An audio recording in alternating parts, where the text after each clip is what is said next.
We're still watching Darling and the Franxx. But what the hell was up with that cliffhanger? Seriously, come on!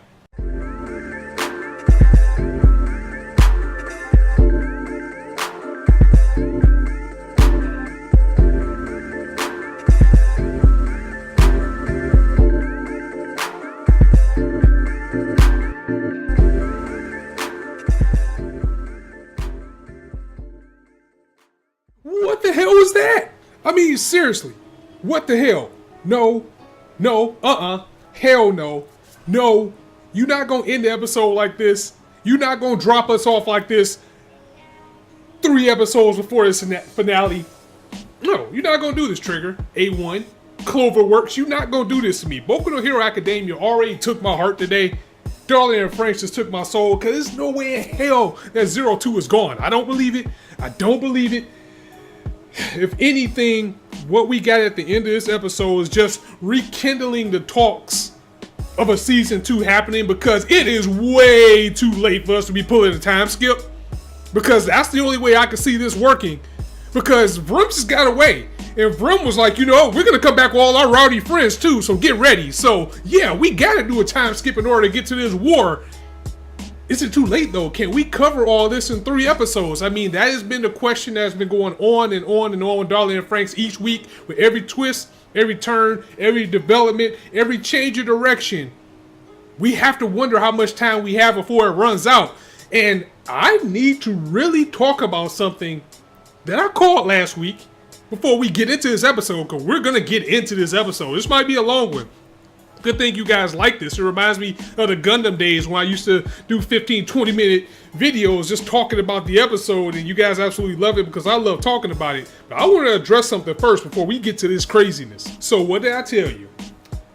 I sat right here in this chair last week and I told you that the big YouTubers was going to tear this series apart. They were going to tear it apart because they don't like the direction that it went.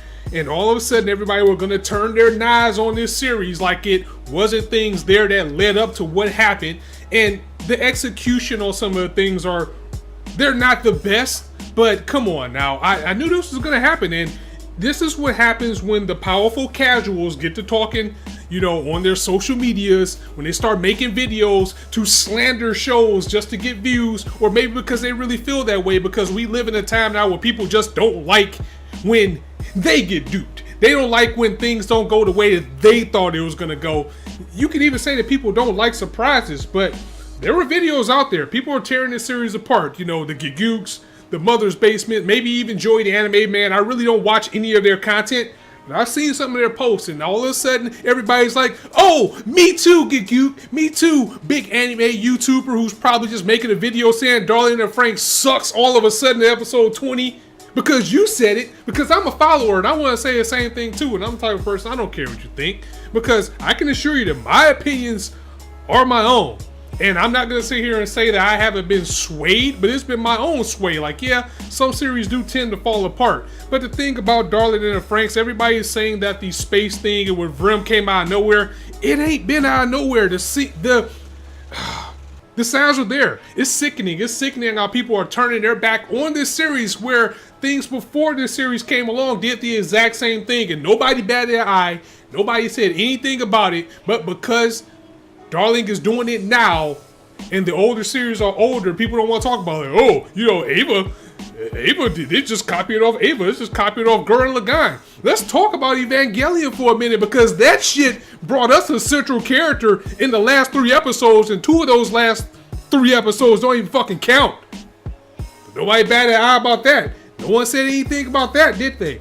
Gurren Lagann, okay, I'll give Gurren Lagann credit. It took its turn halfway through the series and then gave us something in the entirety of the second half. But come on, this isn't a surprise, or it shouldn't have been a surprise. And if you didn't know that Ape was up to something and that Ape wasn't human, then obviously you haven't been paying attention to this series. I mean, come on, they had a strange looking appearance. They had robotic like feelings and emotions. We even saw when the Klaxosaur Princess destroyed one of them that they had a hollow body. So now all of a sudden everybody's saying space came out of nowhere. But at the very least, episode 17, these guys were sitting in their chairs saying, well, they're going to destroy themselves. It's their planet. We don't give a shit. It's like, I don't really remember the exact quote. I will have to go back for that. But they did say that this wasn't their planet, or that these humans are going to tear their own planet apart. I can't wait to get back to my body.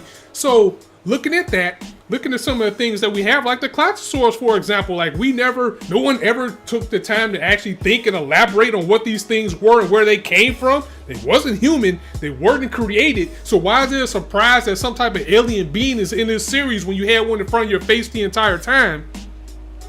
Also, humanity.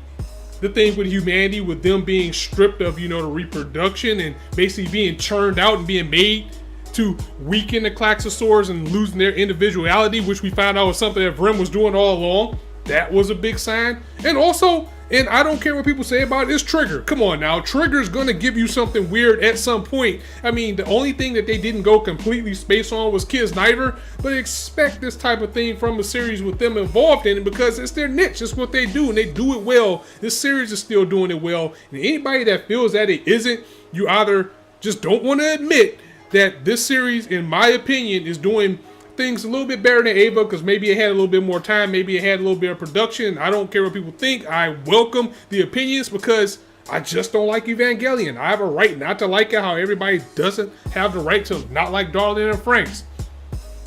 I have my reasons for not liking Evangelion. But anyway, that's here or there. The signs were there. Yes, the execution of, Vrim coming up in this whole space battle was out of nowhere. The execution could have been a lot better, but the signs were there. The signs were in front of your face. I mean, come on now. They stopped humans from reproducing just so they can have complete control of them. And now the fate of humanity hangs in the balance of two kids. The signs were there. You just had to find them, people. So everybody that's saying that the space thing came out of nowhere, cut it out. It wasn't. Just go ahead and admit that you thought this was just going to be a romantic. It was going to start out as a zany space show, and then it turned kind of romantic and serious. Then it went back to zany, and just say that you were caught off guard and just admit that. That's all you got to do. When I'm wrong, I'll say I'm wrong. Most people don't have that feeling. Anyway, let's get to the episode. Okay, rant's over. Now let's get to this episode because what we found out is that Vrim's agenda wasn't just a human thing. This is something they've been doing for a very long time. They've been around for over 60 million years, as well as the Klaxosaur princess, and they've just been going around from planet to civilization throughout the universe and doing the same thing they did to humans, stripping them of what makes them what they are and assimilating them into their own. That's what they do until they devour your planet up, and then they move on to the next thing. The Klaxosaurs, on the other hand, they decided to, try to leave and flee and find a way to get away from them and combat, to actually find a way to beat them one day or another. And yeah, again, it took about 60 billion years for them to do that. And now we're at the point that we are now with only 72 minutes left before Star Entity decides to explode the entire Earth. The fate of everything rests in the hands of 02, Hero, and the Klaxosaur princess, and the rest of the kids of plantation, at the plantation, who are stuck in this battle. Hero and the Klaxosaur princess stuck within Star Entity while everything is crumbling around them. And it's a little bit of confusion out there as well. At first, the kids are kind of like, well, who's the enemies here? We're supposed to fight the Klax, right? Well, no, you're not supposed to fight the Klax because you just saw this weird alien being coming out of nowhere, destroying everything. You just saw the people that you thought were your overseers turn to demons or monsters or entities of light or whatever the hell they are. And everybody's on board except the fucking Nines. I hate these characters. I absolutely hate every last one of these characters. Even after seeing what's going on, they're still like, oh, but Papa said we gotta kill the Klaxosaurs, right? That's what we're gonna kill because we're supposed to. Like, do you not see what's going on? I didn't feel anything when they started to lose their demise, and I hope that fucker Alpha's next. Big reveal though, by the way, because we found out that 02, of course we already knew she was a clone, but it was pretty interesting to find out that she actually is the Alpha of the Nines. The Nines are clones of her, so take that, Alpha. I can't stand that little fuck. I hope he meets his demise.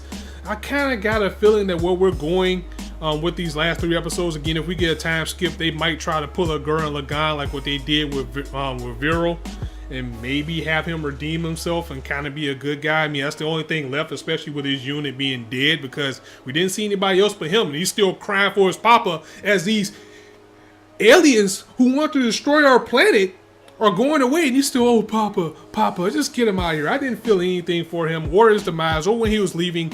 Of course, the inevitable came up with the kids of Plantation 16, and we knew this was coming. We knew that once we got to the end, everybody was going to make their final stand and do what they needed to do as they tried to pave the way for Zero Two and Dr. Franxx to actually get to the core star entity so they can get to Hero 2 and, not Hero 2, I keep putting their names together, to get to Hero and the Klaxosaur Princess, because love is a powerful thing, and love was so powerful that it actually convinced the Klaxosaur Princess to keep fighting back, because she was just going to give in to Vrem, even though Hero was trying to tell her, look, you have more to fight for. You still have things to look up for you. You still have a future ahead.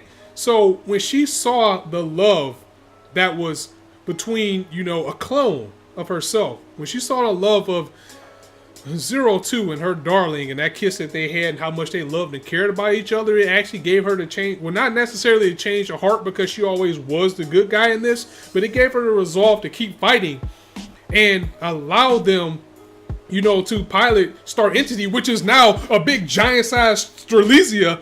Again, another call to Gurren Lagann, as it just took something bigger and made it a bigger version of itself to fight these bad guys. But we're just gonna have to wait to see how that goes. But yeah, very solid episode, very powerful episode. And when, you know, the squad members, when they started making their declarations, when they started making their last stands, what we always see in like these final arcs, you know, everybody taking the last shot and, you know, making sure everybody gets through. You know, you have Akuno using everything that she can to the point that her hair turned completely white, so she's probably on her last end. You know, everybody promising to see each other again, like, oh yeah, we're gonna get together and we're gonna have a big meal. Never do that in the final arc. Never do that, because all of y'all ain't coming back. Stop raising your death flag. Everybody raise the death flag one by one by one, and it's gonna hurt because now we don't know what happened with Goro and Ichigo as they probably plummet to their death. It was also good to see Zero Two make peace with Dr. Franxx because his ass is out of there. But if he was going to leave, at least it was kind of cool and a little bit predictable, but still cool to see him make that noble sacrifice so she can get through the door and say, you know, this is the least I can do to atone for what I've done, because everything is his fault if you look at this. And as we go further back into the origins and the details of everything, it's not really anything that we didn't get in a big dose last episode. We'll just spread out a little bit more to explain, you know, the Klaxosaurs were actually just like a regular race, and when they went to war with Vrem over their planet, you know, they escaped, they went to Earth and hid underground, and they start to evolve. And again, we get explained to us that the evolution of their people, the people that wasn't weak enough to evolve, became, you know, the magma that powers everything that they're using. And the people that were, they evolved in order to make the Klaxosaurs and begin to pilot those. And that's what the Franxx were made out of. And Ape knew that, and they hired Dr. Franxx in order to duplicate the same thing. And Zero Two was a clone, so they can pilot Zero Entity before the Klaxosaurs can get there. Again, nothing that we didn't go over last week. It was just more detail about what was going on with that. But it was good that they actually slowed down and explained this to everybody, particularly Zero Two, because it was kind of glossed over last week. Maybe we needed to get that again to wrap our heads around everything that was going on. And even though, you know, Dr. Franxx was still getting a joy boner as all this was going on, as he was crushed to death, at least he can say now, you know, I did right by these people, and I did right by humanity. Even though it might be too late, I still tried to save them. Also, that song at the end when everybody again was raising their death flags was so nice, and it really did add to the feelings of everything. But this just leaves us with questions of where we're gonna go now. Again, 3 episodes left. I don't think that's enough time to wrap this up cleanly, and it's gonna be really rushed. And at this point, I can understand everybody's hate for it. It'll be better if we get a season 2. I wouldn't be upset with that.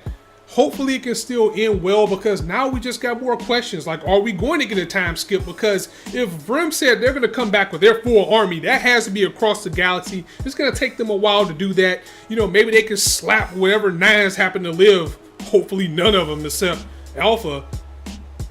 Maybe they can get them together, you know, with the unison that we see with the Klaxosaurs and the humans now being on the same page, because they're all on the same planet. They have to share this planet. Maybe we can see some more advanced, you know, Franxx and things like that. With Franxx gone, they're gonna have to do something. So maybe they can use the Klaxosaurs just like the Klaxosaurs have been using their own bodies and to, you know, build a bigger, stronger thing. And now you have the Gurren Lagann. I'm sorry, I mean the Strelitzia big mode that we have now. As it just got bigger and bigger and bigger. And yeah, this is where we're gonna go now. I don't like where they left us. You know, 02 just looking comatose, her horn cracked right after she went into her perfect mode, just sitting there with her eyes lifeless, with the happy hero wondering what happened to her. I mean, she's just over there limped over, and I'm hoping that she's not dead. I mean, at the very least, maybe she just has like trauma or something. Maybe she'll be in a comatose state and they could bring her back. I really hope 02 isn't gone, because I begin to love the character so much. To see her grow from the stone cold, hard, misunderstood character that we saw to seeing this character that loves Hero and love everybody around her, love the rest of the team, and they love her too. And oh man, my heart, my head, I just can't take it, guys. This was another good episode. I enjoyed it. Again, I can see why everybody's going to rip this apart. So I'll say it again before you see the big two YouTubers start getting on it. They're going to rip this episode apart. Hopefully there's still people out there that's fighting a good fight and say, you know what, your favorite series did the same shit 20 years ago. So there's that.